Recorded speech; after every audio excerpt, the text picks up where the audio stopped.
আমরা hit sync করার জন্য সমস্ত কিটসগুলো একত্রে নিয়েছি এবং কেবল এইখানে ফল্ট হয়েছিল।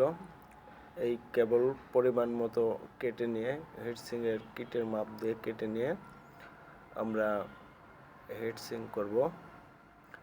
হিটসিং করার জন্য প্রথমে কেবলটি পরিমাণ মতো কেটে নিয়েছি। পরিমাপ মতো কেটে নেওয়ার পরে সুন্দর করে গ্রাইন্ডিং দিয়ে কেটে নেওয়া হলো। গ্রাইন্ডিং দিয়ে কাটার ফলে সুন্দর করে কেবলটি মাপ মতো কেবল ইনসুলেশন ছোলা হলো। ছোলার পরে কেবলের যে বিভিন্ন প্রোটেক্টর থাকে এই প্রোটেক্টরগুলো খোলা হচ্ছে পর্যায়ক্রমে। কেবল সুন্দর করে পরিষ্কার করে নেওয়ার পরে যে ভিতরে গ্রাউন্ডিং আছে,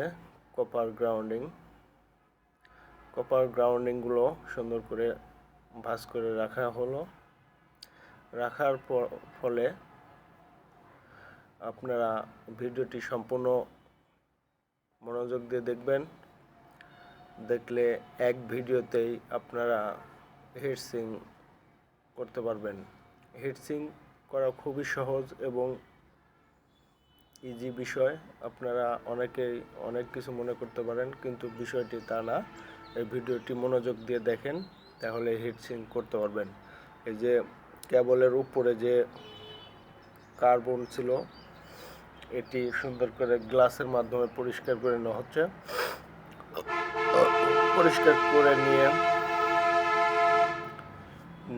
পরিষ্কার না করলে এটি আবারও ফল্ট হওয়ার সম্ভাবনা থাকবে। তাই কার্বনটি সুন্দর করে পরিষ্কার করে ওই সাদা অংশটুকু বের করে নিতে হবে। বের করে নেওয়ার ফলে এই যে গাম টেপ বা আঠা দেওয়া হচ্ছে। আঠা সুন্দরভাবে লাগানোর পরে আমরা কিটস পরাবো। আপনারা সবাই মনোযোগ দিয়ে দেখবেন এবং আরও সুন্দর সুন্দর ভিডিও পেতে হলে চ্যানেলটি সাবস্ক্রাইব করবেন।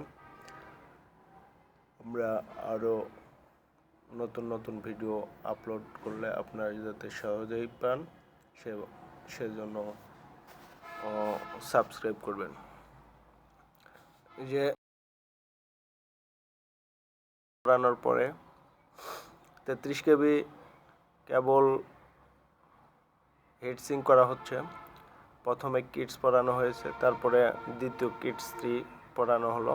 পরে আগুন দিয়ে হিট দিয়ে কিটসকে শক্ত করা হচ্ছে এবং মাপ মতো কেবলের গায়ের সাথে যাতে সুন্দরভাবে বসে তার জন্য হিট দিয়ে আপনারা এভাবে সুন্দর করে হিটসিং করবেন। ধন্যবাদ সবাইকে, থ্যাংক ইউ।